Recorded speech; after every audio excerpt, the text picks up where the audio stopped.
Welcome. Today I will tell you how you and your organization can take actions by making a plan for sustainability together with your colleagues. Good to know that with me, the road towards a sustainability plan started with measurements of everything I did personally. My energy use, my trips, my food. These led to a clear insight into my own contribution to a worldly problem. But I also recognize that the organization I work for doesn't stand alone.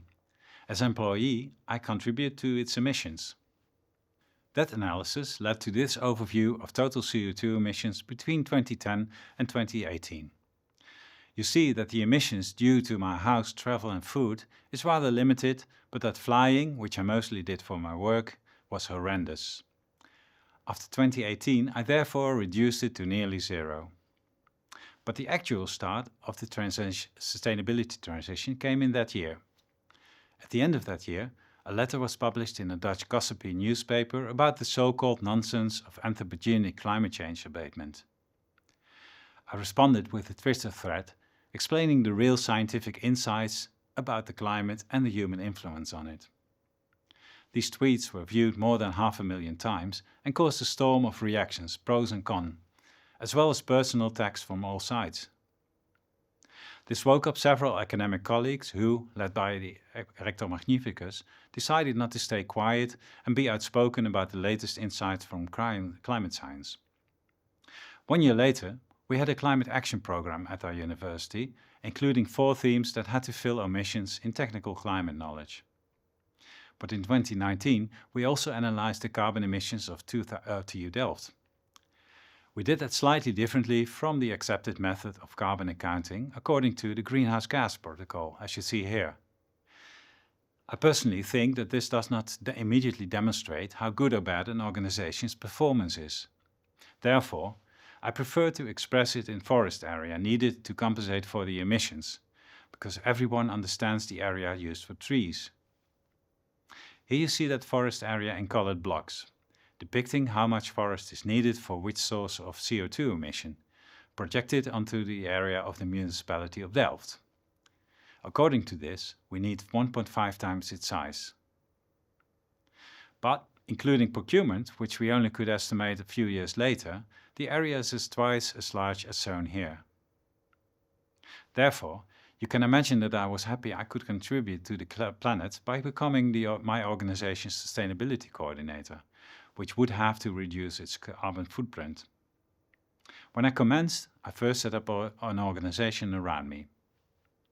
I started with the full-time right-hand support of Deirdre van Gameren, but soon we formed a core team around us and so-called theme teams on all aspects of sustainability. These teams contained academics and supporting staff on relevant topics, plus interested students. These theme teams were later disbanded and replaced by local sustainability coordinators, LSCs, and green teams in faculties and directorates. My intention was to involve all faculties, students, directorates and the executive board under whom I operated. So, I did this not alone. That's very important. You need to involve as many people as you can from relevant areas, but also enthusiasts and critical people with ideas on specific themes. Together with these people, I wrote the vision, ambition and action plan for our university. This report, with goals, desired situations, actions per theme, was officially approved by the executive board of TU Delft. That was essential because it then became official policy of our organization. But the next step was also important. We calculated various costs related to the projects we had to start, and we asked for that money. That also became an official decision by the board. Now, this is a large part of our campus. So, what were the goals we set in the action plan? Firstly, to become carbon neutral by 2030. Secondly, to have a circular campus by that year. Thirdly, to be climate adaptive by then, which I explained as being ready for the most probable climate in 2050. Fourthly, to contribute to the quality of life, in which we include biodiversity. Finally, to expose and test on the campus what we do for sustainability. Before, the campus looked like your average commercial office area. You had no idea what went on behind the walls. These goals were directed to the areas that were relevant for our organization. Education, one of our core activities. What do engineers coming from our university absolutely need to know about climate and about becoming sustainable? If you are not an educational organization, you can apply this to training or course programs.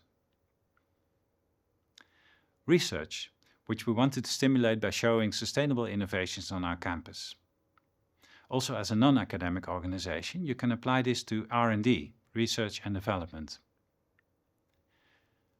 Operations, which for most organizations is the most difficult part.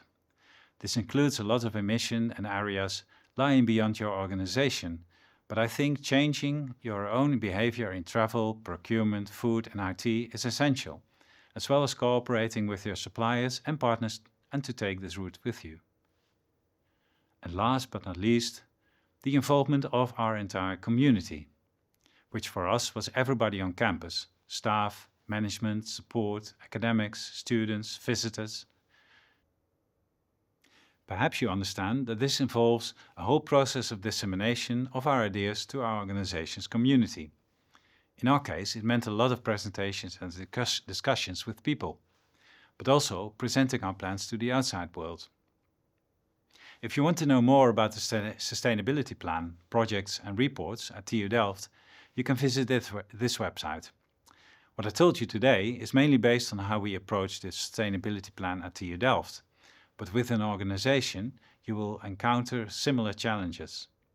The structure of your organizations will perhaps be somewhat different, but your plan must be containing largely the same elements and the same involvement of colleagues or members or relatives if you want to deal with it on a personal level. The main lesson I want to give you is that it starts with a simple decision to do something and to practice what you teach and preach.